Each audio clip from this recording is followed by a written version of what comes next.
It's just a few days before Christmas in Belfast. The city is sparkling with lights, shop windows are beautifully decorated, and the streets are bustling with people doing their last-minute shopping. From the outside, everything looks perfectly normal, almost cheerful. But no one senses the storm that's about to hit.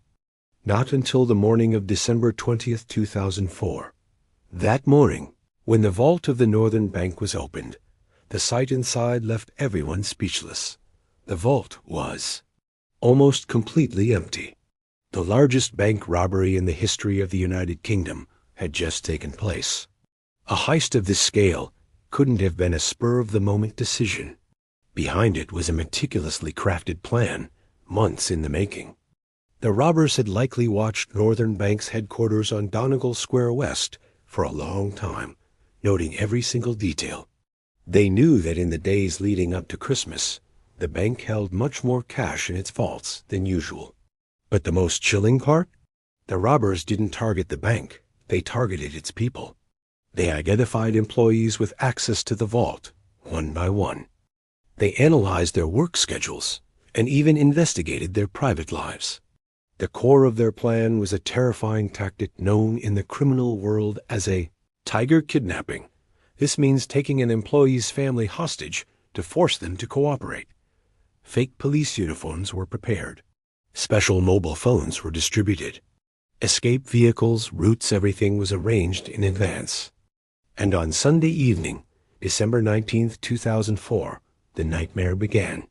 The first target was the home of a bank employee named Chris Ward in Downpatrick.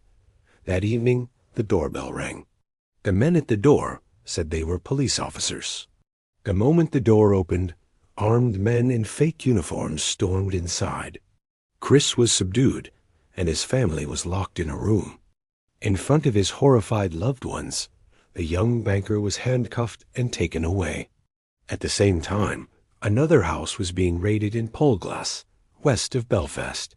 This was the home of Kevin McMullen, the head of the bank's vault department, and his wife, Corinne. Kevin had full access to the vault. He was a key figure. They too opened the door, thinking the visitors were police. But the men who entered were robbers.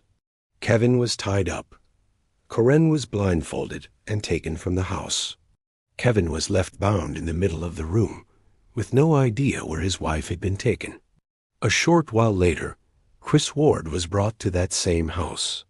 Two colleagues found themselves side by side on the most terrifying night of their lives. Their families were hostages. They themselves were prisoners. And the robbers were crystal clear. Tomorrow morning, you will go to work. You will act as if everything is normal. Otherwise, your families will die. No one slept that night.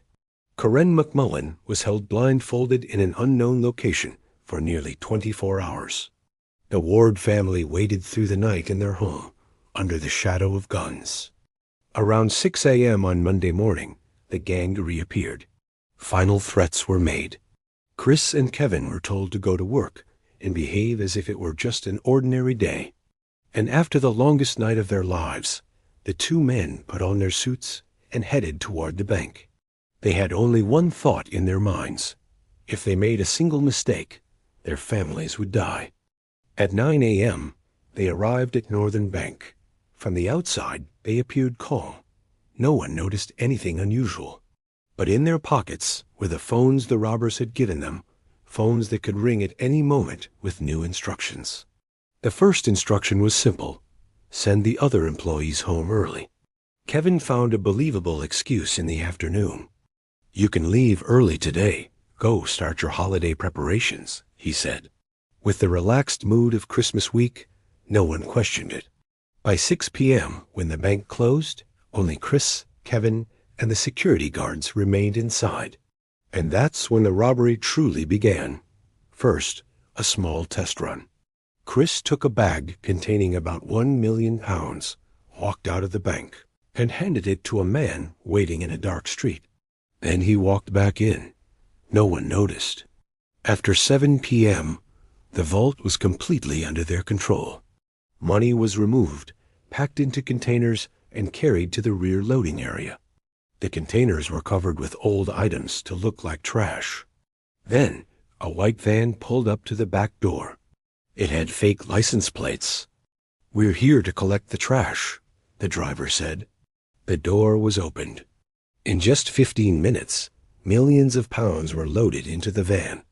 The van left, then came back again for a second load. By 8 p.m., it was all over. A staggering £26.5 million had been stolen from Northern Bank. The robbery was almost perfect. Almost. At 8:13 p.m., a couple in the area noticed some suspicious individuals and reported them to the police. But by the time officers arrived, everything was already over.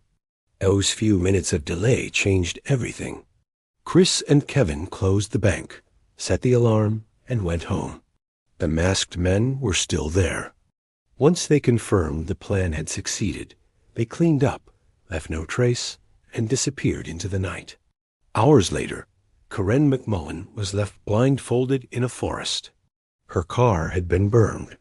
She walked through the darkness until she found help and was taken to the hospital. At 11:45 p.m., police finally entered the bank, and the horrifying truth came to light. £26.5 million were gone. Despite months of intense investigation, no one was ever convicted for the crime.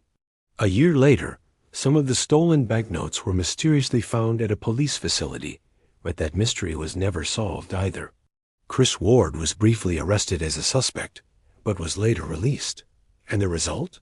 A robbery worth around $50 million, executed with military-like precision in less than an hour. And not a single person was ever punished. That is why this event is still remembered as one of the strangest and darkest robberies in history. Thanks for watching.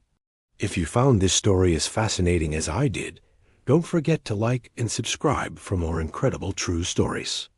See you next time.